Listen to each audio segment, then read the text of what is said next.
朋友们，大家好。我们今天来说说中国政府欧亚事务特别代表李辉访问欧洲5国的事情。目前他本人正在他的第一站乌克兰访问，接着他会去俄罗斯，然后是波兰、德国、法国，一共5个国家。可以说呢，此举是直奔政治解决俄乌危机而来。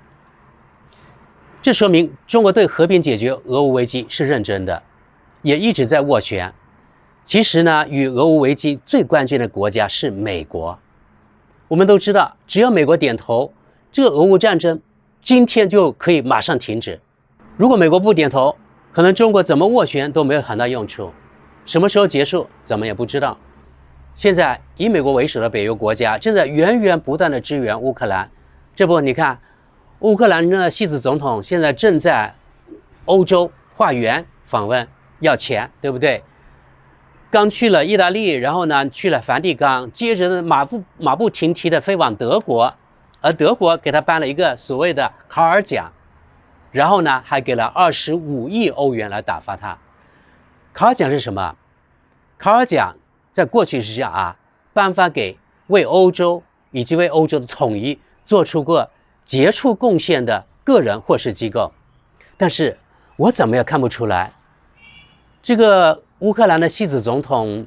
泽连斯基，他到底为欧洲做出个什么杰出的贡献呢？如果说他的国家以及他本人为了配合以美国为首的北约国家东扩，逼人家俄罗斯逼到墙角，然后呢把欧洲拖入战争，如果这样的话是对欧洲做出贡献，那就另当别论了。德国的这个奖卡尔奖现在完全变成了一个政治奖，而且变成了为美国服务的一个奖，真的是太讽刺了。而德国人为此还沾沾自喜。尽管这些西方国家现在源源不断的一直在支持乌克兰，中国作为调停方，反正也没有什么损失，那只有继续努力吧。不过呢，中国从来不打无准备之仗。既然这时候派出这个欧亚特使访问欧洲5国，那就意味着中国在幕后已经做了大量的铺陈工作，做了大量的前期工作，心里有谱了，才会迈出这一步。但德国媒体，当然也包括西方那些喉舌媒体对中国斡旋乌克兰危机这件事情呢，一直呢持负面态度，认为中国并非中立，而是坚定的站在战争贩子俄罗斯这边。这也是德国政治界以及德国媒体一贯的立场。他们看不到，或者不想看到，不想承认，是美国不想停止战争，而中国确实呢想做中立一方进行调停，而且中国肯定完全知道美方的关键作用。前面说了，按照中国的办事风格，现在派出这个欧亚事务特别代表，肯定事前呢与美国谈好的条件做出了某种交易，可以说现在是胸有成竹才迈出了这一步。说到与美国谈好了什么交易，上星期王毅与美国总统国家安全事务助理沙利文在号称中立国奥地利的首都维也纳进行了2人的闭门会晤，而且奥地利媒体报道说，他们俩至少谈了8个小时。想想看，2个人8个小时，对不对？我们试想看吧就是除了双方的那个叫翻译，对不对？除了翻译之外需要时间，那2个人真正谈话的时间至少也有2个到3个小时，对不对？我们想想看，像我这样如果一直不停的说2到3小时，能够说多少话题了？那就可以发现他们俩肯定谈了很多对双方来说非常关键的问题。当然我不在旁边，我不知道，任何其他的媒体什么都不在旁边，只有他们俩知道。所以即使西方媒体的报道，还有我这么说也是猜，我也不可能偷听他们，对不对？所以呢，我今天说的只是我的猜测，不保证正确如果是正确，那完全是巧合了。那他们俩到底谈了些什么呢？我相信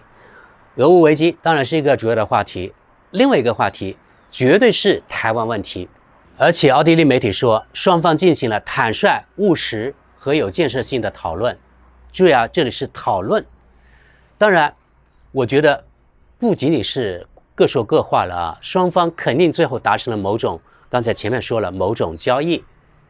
否则我不认为中国现在会派出这个代表访问这5个欧洲的关键国家。什么叫坦率务实和富有建设性呢？其实呢，大白话就是我们打开天窗说亮话，坐下来谈，你说你的，我说我的，把我的立场表述清楚，就这样，你同不同意是你的问题，反正我得把我的立场告诉你，对不对？比如说俄乌危机方面，肯定就是说希望呢，中方是希望啊，把这战争马上停下来，美国你别支持乌克兰了，你也别让你的那些盟国支持乌克兰了。台湾问题呢，王毅肯定给苏利文画出了红线，就是说台湾是中国最大的国家利益，你美国想再怎么支持台湾也没有用，反正呢收回台湾肯定是我们中国呢最主要的任务。所以说这个红线在这里，不可能分裂台湾。我认为中国可能在台湾问题上还给美国某种威胁，比如说你敢对台湾怎么样，那我中国又会怎么样应对。我想这是中美两国长久以来第一次能面对面的高层级的对话，所以这次对话对两国都非常的关键。那现在问题就来了，为什么是沙利文而不是布林肯甚至拜登呢？相对来说啊，从过去事情的发展来看，布林肯是个对中国针锋相对的人物，与拜登一样啊，很多东西他言而无信，充满了敌对思维，说话的语气也咄咄逼人，这肯定让中方非常恼火，对不对？而且谈过后马上变卦，就说前面说的言而无信。而且我一直怀疑拜登的团队可能他们内部之间沟通不通畅，才导致了拜登政府出尔反尔。布林肯这个人在中国不受待见，你看从美国总统拜登到布林肯，他们已经多次要求与中方对话，可是呢中方置之不理。从美国这个政府的团队来看，目前呢应该是只剩下苏利文这个人。从他的位置来看，他是美国总统国家安全事务助理，对不对？相当于美国总统的一个秘书吧，安全方面的秘书，属于美国总统手下直接领导的一个人。而他跟王毅见面，虽然呢他的层级赶不上王毅，可是呢勉强我觉得中国方面还能够接受。主要是呢苏利文这个人呢，在过去好像从言论来看，没有像布林肯啊，也没有像美国总统拜登那样咄咄逼人。他的讲话呢，相对来说就是相对啊还理性一些，所以他的言论呢没有让中国无法忍受。另外从经济层面，苏利文认为美国政府应该主导一些产业或者一些大的项目。至于美国精英以及美国总统过去一直崇尚的什么小政府大市场这种观念是相悖的啊。从这点来说，苏利文的观点与中国这种体制有一定的吻合性，可能的这才是中国政府愿意与苏利文对话的原因。而且我猜测，可能中国政府呢想从苏利文入手来影响拜登，所以呢中国方面王毅呢才花了8个小时啊，两人闭门会谈，摆事实讲道理，也就是说给苏利文洗脑。另外呢，苏利文绝对不傻，他也看到了，你看过去几十年中国的国力是怎么样迅速增长的，对不对？他也想知道中国到底什么地方做得对，然后派出了王毅给他摆事实讲道理。我想苏利文肯定有兴趣来听听中方是怎么说的。而这个时候呢，王毅正好呢利用这个机会，真的给他做宣讲，讲你看你看见了吧，我们中国过去几十年，你看我们各方面进步是不是很大？你看你们美国就担心你们的霸主地位受到中国的威胁了，所以呢苏利文呀，你应该好好听我给你解释，你应该好好的向中国学习。我认为呢王毅可能是这么说的。当然刚才我说了啊，我没有在旁边偷听，我只是猜测而已。我想说的是，今天中方派出欧亚事务特使访问欧洲，肯定是通过这次王毅与苏利文谈话之后，与美方达成了幕后交易，心里有底了才迈出这一步。不仅在俄乌问题上双方达成了某种交易，我相信呢在中国最关心的台湾问题上，王毅一定亲口告诉了苏利文中国的红线到底在哪里。台湾问题过去中国政府多次强调台湾问题没有讨论的余地，这次王毅肯定又亲口告诉美方，也就是告诉苏利文，你美国还是死了这条心吧。阐明了中国对台湾的立场问题之后呢，你美国想已经不重要了。在台湾问题上，中国肯定对美国也不会抱什么希望了。我中国到时怎么样收回台湾，是我中国说了算。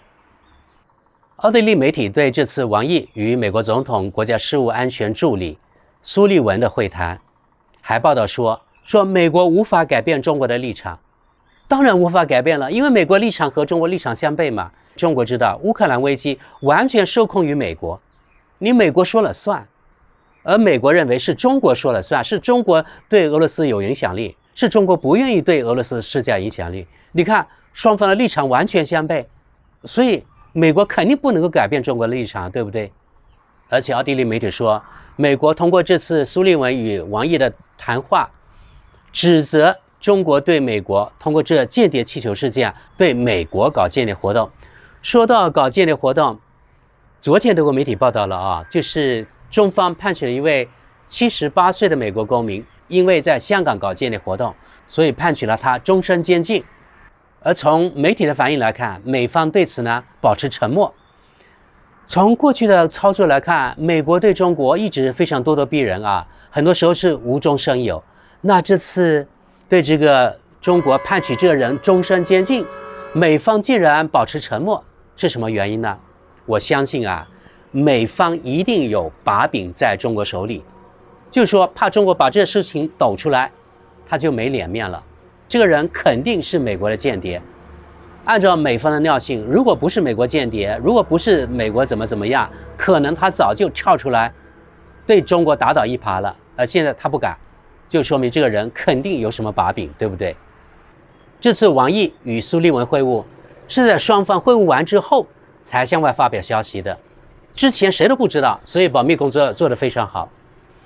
从双方会晤后的报道来看啊，虽然可以理解为他们各说各话，但我还是倾向于认为，美国和中国在俄乌问题上，还有在台湾问题上，肯定有某种默契，或者是某种交易，否则中方不会高调宣布，通过那个外交部发言人汪文斌对外宣布，中国派出这个欧亚事务特使访问欧洲5国。而且我相信呢，中国一定之前就跟这个欧洲要访问的这个5个国家已经沟通过了，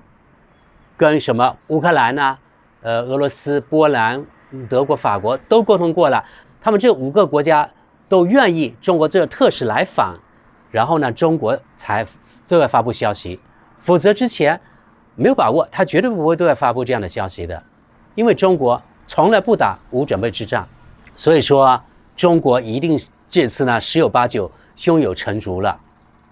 那么我们可以推断，可能俄乌危机很快就会有个转机。当然了，目前来讲这只是一个开始，但是我希望呢，这是一个好的开始。距离全面和平解决俄乌问题，可能呢还需要一段时间。但是呢，我们有理由相信啊，在中国的推动下，俄乌危机会得到和平解决。